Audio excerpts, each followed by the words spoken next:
This video tutorial will show you how to access individual databases from the library's website.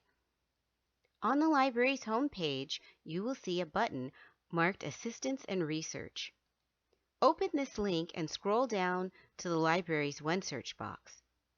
This box is able to search many of the library's holdings at the same time, including books, articles, ebooks, and more.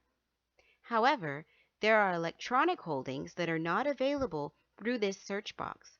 In order to access all the library's online databases, click the computer screen image above the OneSearch box. Click on Access the library's databases here.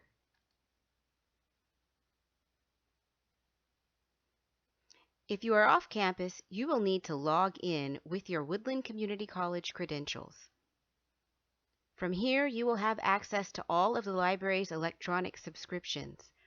Some of these databases will require secondary validation. If they do, you will find the information about how to do that underneath the tab.